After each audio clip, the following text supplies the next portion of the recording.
What is up, guys? It is Monday. We got a fresh week of content coming your way.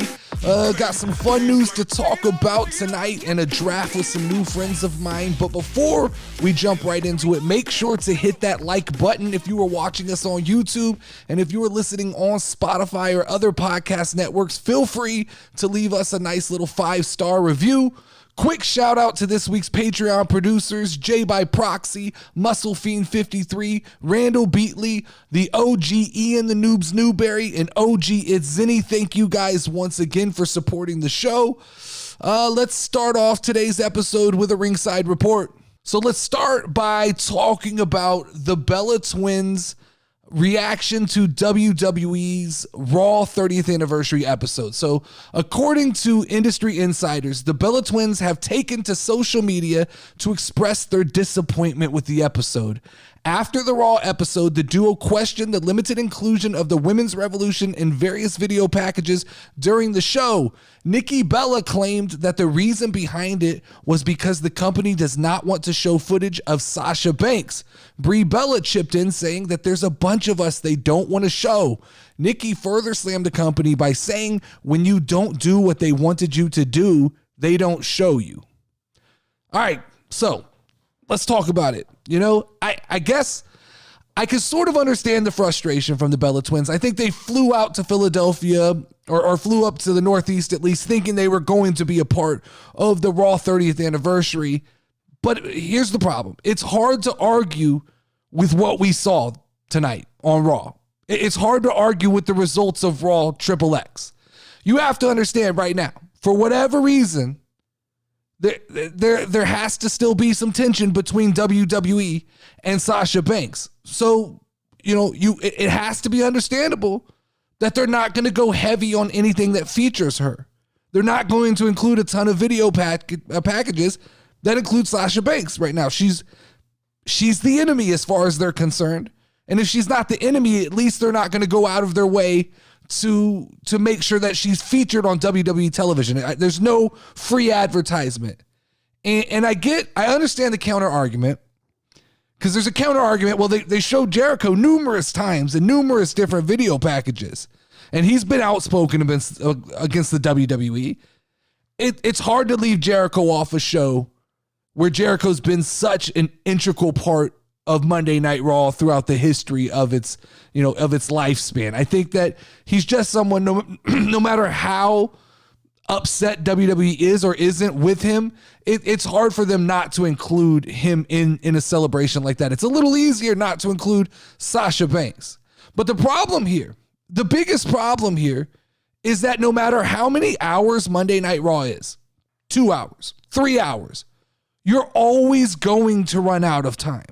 There's a limited amount of time, and you're going to run out of time. And I think that tonight, Triple H and WWE, they might have accidentally stumbled onto a formula that works.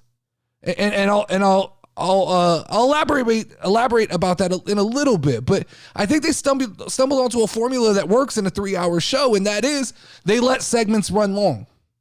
They didn't rush everybody out. They let the Sami segment run long. They let the DX segment run long. So it's hard for me to side with Brie Bella or Nikki Bella when I think Raw XXX was about as flawless as we could have expected to be, right? It hit all of the right tones for me. It had all of the right pacing that I needed it to have. The Sami trial was given time to breathe, and it was actually what pro wrestling is supposed to be. It was pro wrestling comfort food, and it felt good to have something like that back on television. The Usos and the Judgment Day was a hell of a match. It couldn't have been any better the way they played that out. Whoever's idea it was, whoever's creative idea it was to let Sami Zayn take over for Jimmy Uso and defend the tag team titles, that was brilliant. That was absolutely brilliant. I didn't see that coming. That swerved me. When he threw up the X, I thought, oh, shit, Jimmy's really hurt. They just know that we're on to them. We know the hand signals, and they swerved us with it, and it was absolutely brilliant. Bray and The Undertaker with LA Knight, brilliant. It worked. It was perfect. All of the DX stuff was awesome with Kurt Angle. you can't ever be mad when Brock Lesnar shows back up and takes care of Bobby Lashley and Austin Theory. I can complain about a lot of stuff, and I typically do, but I couldn't find much to be upset about with the Raw Triple X episode. But next, we have to talk about the big change that WWE had to make on Raw Triple X after the Sami and the Bloodline trial segment went longer than it was supposed to. According to insider reports, WWE had to make last-minute adjustments to some of the rest of the show, most specifically the Becky versus Bayley cage match. Now, refer back to my first answer, because it explains a lot of this, but I think I'll elaborate and I'll go a little bit deeper. There's only so much time. And when Becky and Bayley came out and the whole damage control checked or jumped Becky Lynch and locked her in the cage, I thought, this is interesting. I don't know if I was in person how I would feel about being teased a cage match and then it actually not happening. So I turned to Lauren and I said, I might be disappointed if I was there. Because the cage match is always exciting. When you see that cage, you're exciting. And I imagine that Bayley and Becky had something planned that was going to be phenomenal. Now, I'm sure, I mean, the reality is we can get this match at any time. They can just push this back 2 or 3 weeks. There's no rush to get this match on the books. So we'll probably get this match, everything they had planned. It was the only thing on tonight's show that probably wasn't absolutely necessary to be there. It's a thing that can be pushed to another night and we'll be fine. And if you want to be real truthful, I'm not completely mad at the way the segment played out anyway, because I think it was actually beneficial to Damage Control to see them work as a unit to beat up Becky Lynch, and it gave them a little more credibility and made me think that they're a little more of a threat than they used to be.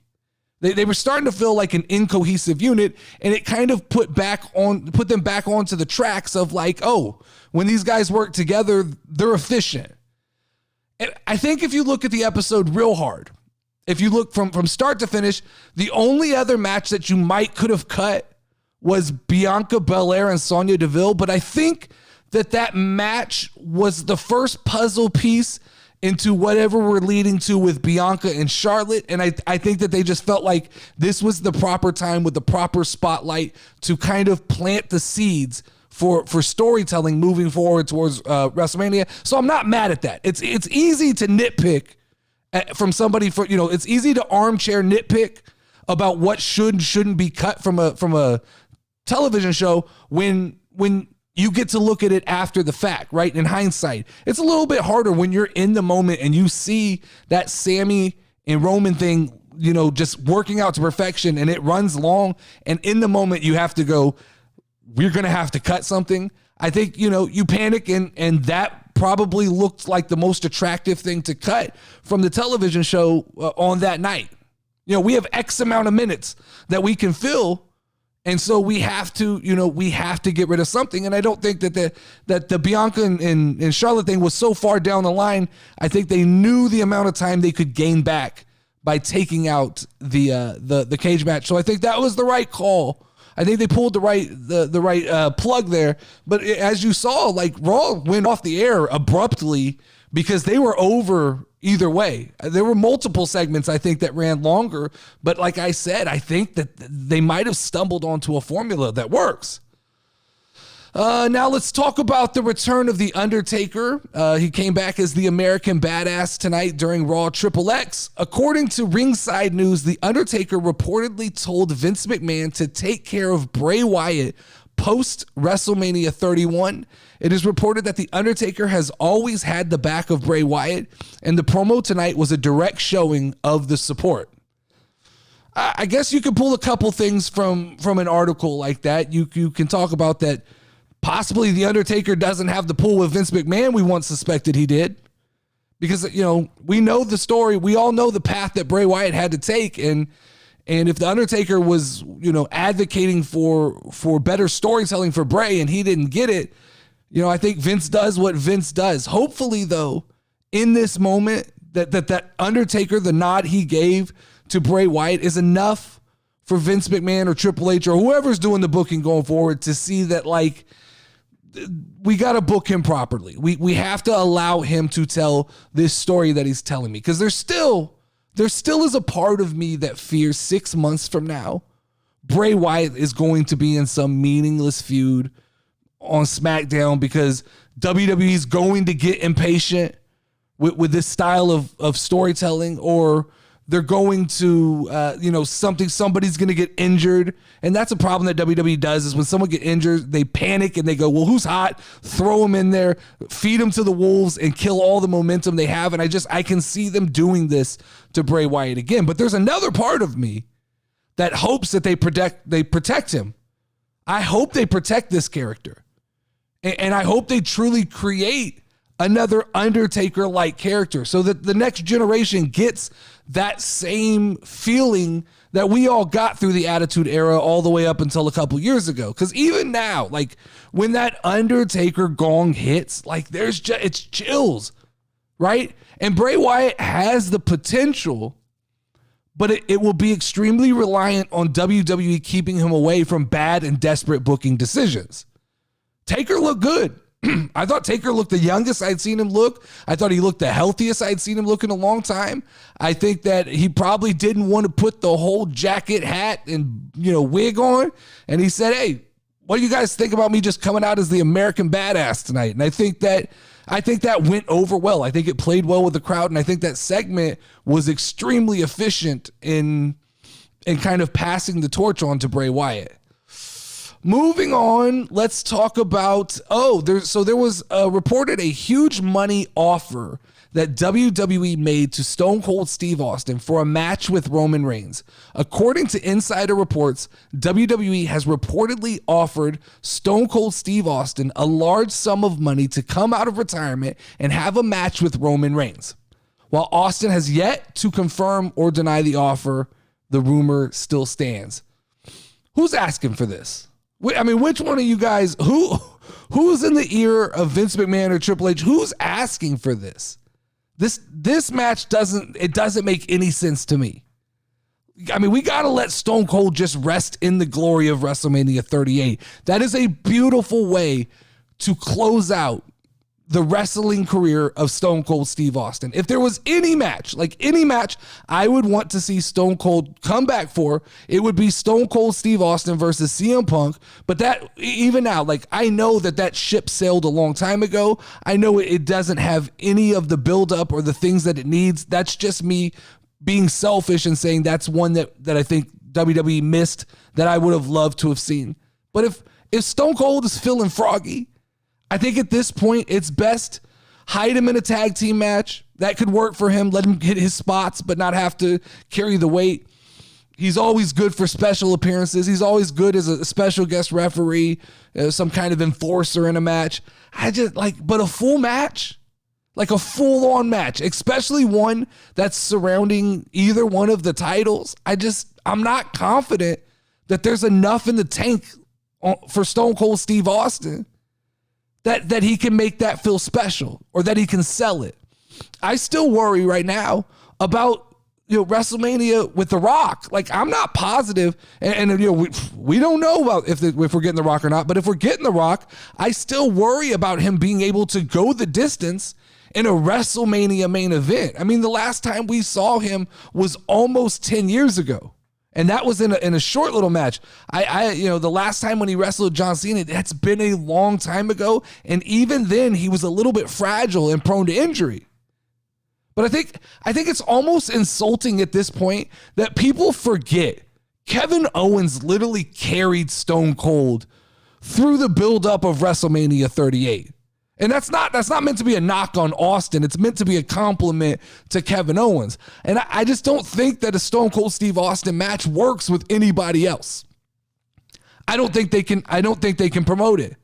Kevin's style and his love for the business, it just lights a fire inside of him that there was zero chance he let that match fail. There was zero chance he let Stone Cold Steve Austin go out in a pile of shit. It wasn't going to happen. And let's be honest, Stone Cold is not Logan Paul.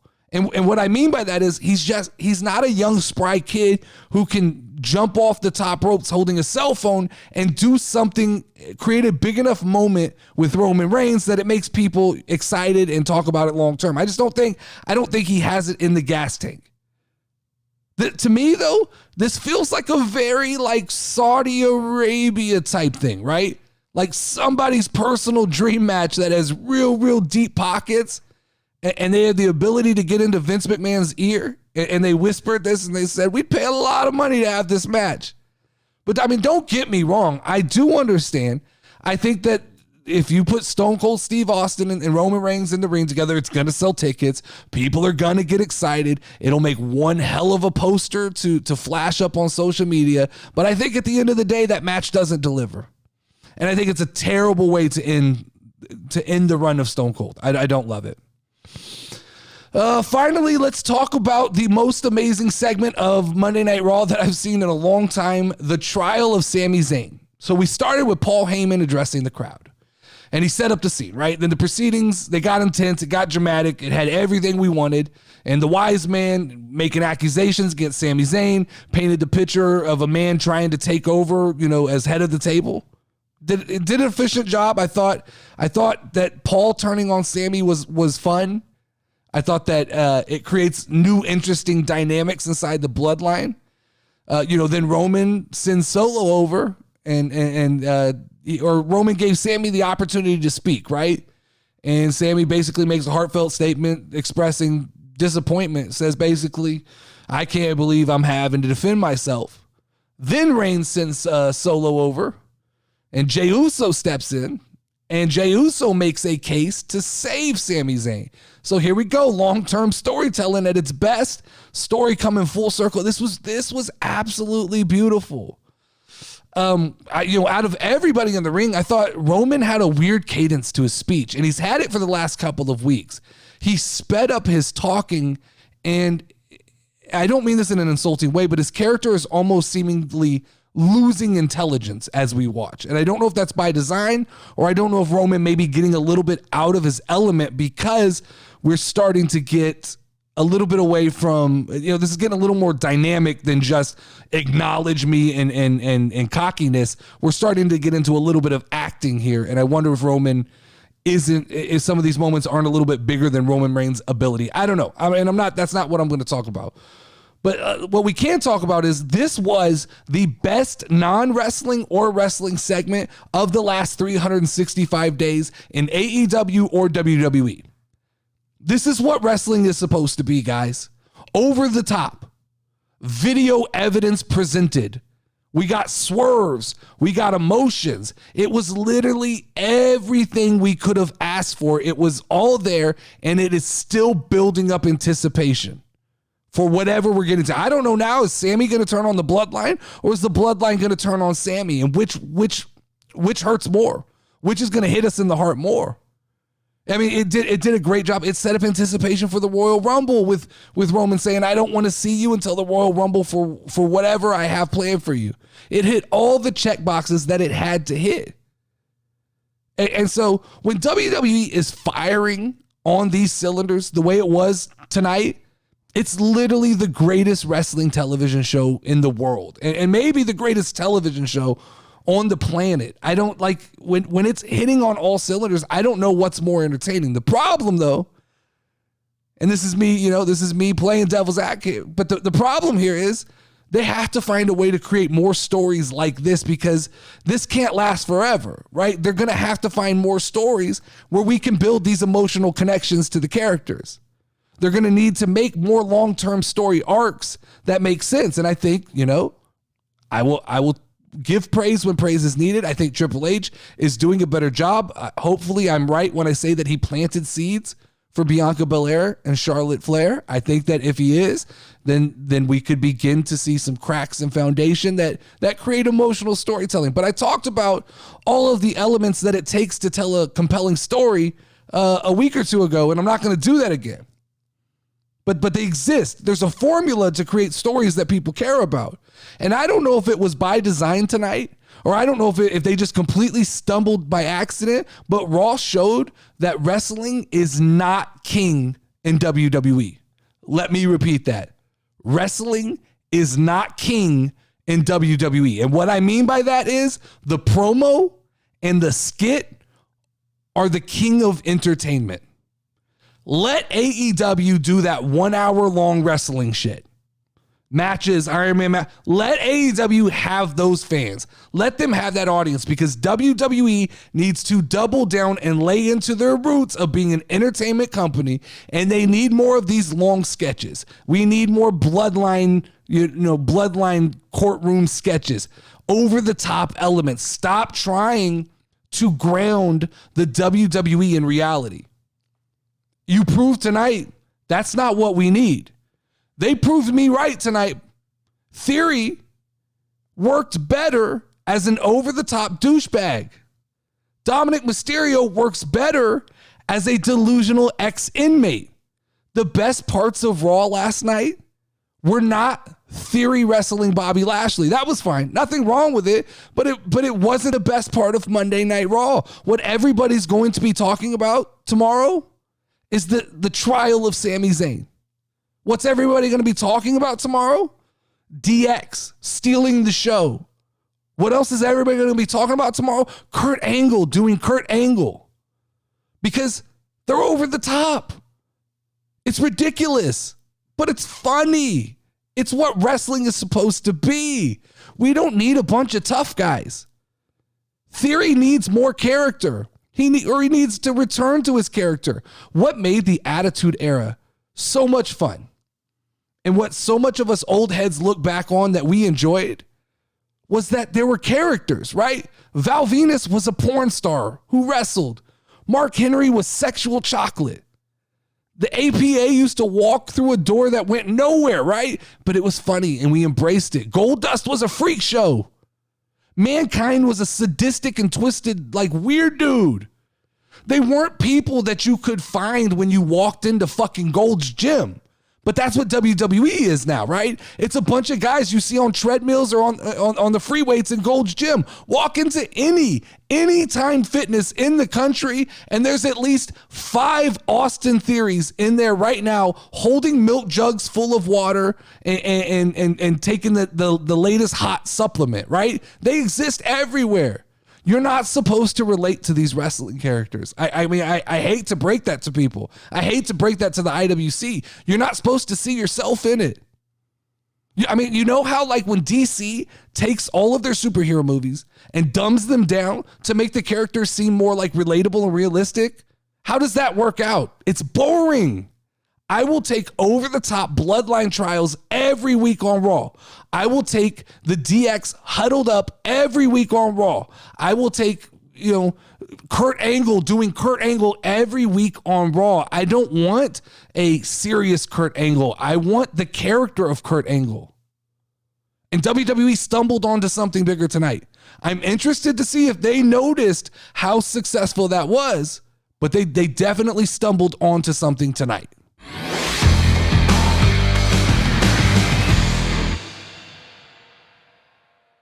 All right, it is time for the topic of the day. So fans of the WWE 2K series have been eagerly waiting for the next installment in the franchise, and we finally got some good information on when it's going to be released. According to Gaming Insiders, WWE 2K23 is set to be released on March 17th, 2023. So we're right around the corner. Interesting that kind of snuck up on us. I think we all knew that this was the release date, but it was interesting to get, absolute silence up until this point. The game will be available on PC, PS4, PS5, Xbox One, and Xbox Series X. I think that's all expected. And the best part, the cover athlete for the game is none other than 16-time world champion and Hollywood icon John Cena. Not only is he on the cover, but he's also serving as the game's executive soundtrack producer. I guess that means that we can expect some John Cena tracks in the game, Doctor of Thugonomics and things like that. But there's 3 different versions of the game that will be celebrating John Cena's 20-year anniversary with the company. All 3 versions will be graced by John Cena, and they are as follows. There's a standard edition of the game, which contains the base copy of the game, available for $59.99 for previous gen platforms and $69.99 for current gen consoles. PC is considered a previous gen platform in this case. A cross-gen edition will be available digitally for $69.99 for both PlayStation and Xbox. The deluxe edition is available for $99.99 for PS4, PS5, Xbox One, and Xbox Series X and PC. The deluxe edition includes the standard edition plus a Bad Bunny bonus pack plus a season pass to all 5 post-launch DLC content packs. Don't like that. I was hoping for once we were going to get away from DLC and just do regular updates, but I guess that's wishful thinking on my part. Deluxe Edition will also contain the My Rise Mega Boost and Supercharger packs, letting you get a head start into the game's My Rise mode, a Ruby John Cena My Faction Evo card, a Gold Edge My Faction card, an Emerald Bianca Belair My Faction card, a Gold Asuka My Faction card, and 3 basic premium launch My Faction packs to give you a head start in the My Faction game mode. The Deluxe Edition also gives players 3 days early access to the game on March 14th, 2023. Nothing like adding another $40 to allow people to play the game on 3 days early. That's cool, right? Lastly, the Icon Edition, which is available for $119 for PS4, PS5, Xbox One, all the consoles, right? Icon Edition includes all of the content from Deluxe plus a Ruthless Aggression pack celebrating 20 years of John Cena's career by featuring John Cena's early prototype character, as well as Leviathan Batista during his prime with development OVW, alongside the developmental rookie versions of Brock Lesnar and Randy Orton, the John Cena Legacy Championship, and the WrestleMania 22 Arena. Additional bonus content to give you an even bigger head start for My Faction includes an Emerald Paul Heyman My Faction Manager card and 3 deluxe premium launch My Faction card packs. Pre-ordering of WWE 2K23 will give you the Bad Bunny bonus pack, a pre-order offer, which will include Bad Bunny as a playable character, as well as a Ruby Bad Bunny My Faction card. Holy cow, that's a lot to say. So what is new in the game this year? We get a 2K showcase starring John Cena, War Games matches, My GM mode, featuring more GMs to choose from, or you can use your own custom GM. I thought you could do that already, as well as additional show options, multiple seasons, expanded match cards, and more match types for up to 4 players. Oh, interesting. Okay. Players draft a roster, manage budgets, sign free agents, choose various match types, arena locations, production elements, and more, with the goal of beating a rival GM. I mean, that's the same shit. I run through all this, but it looks to me like this is, carbon copy. Here we go. We're going to add a War Games match. We're going to throw John Cena on the cover, and it looks like more of the same. It's interesting because I think this is going to drop right around the same time as this is just a prediction. I have no information, as the AEW game. So it'll be interesting to see how they roll against each other. Looks like My Faction's coming back. My Rise, which is the story mode. You'll be able to walk through the curtain with WWE debut and My Rise and shape their career with the decisions made along the way, featuring distinct men's and women's division storylines and the ability to import custom created superstars.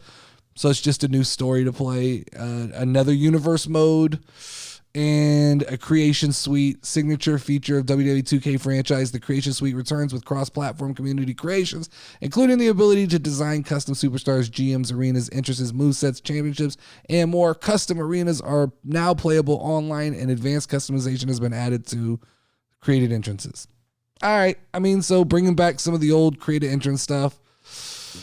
Time will tell. This is interesting. It was interesting. It dropped today. I thought the big rumor all week was that this was coming at Royal Rumble, but I know that was a lot of information to just throw at you guys at once, but quite a few people who listen to this show actually play the video games. I play the video games. I enjoy them.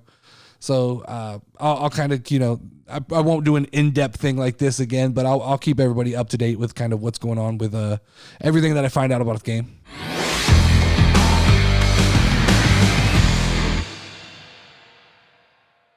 All right, it is time for a new recurring segment on the show I'm going to call the Monday Night Draft, where I am going to be doing something a little different. I've been experimenting with some AI, some cool AI stuff. So I'm going to be drafting a roster of 3 wrestlers in a specific wrestling category against 3 AI opponents to see if I can put together a lineup that can beat the artificial intelligence, and you guys will be the judge. You'll vote on it.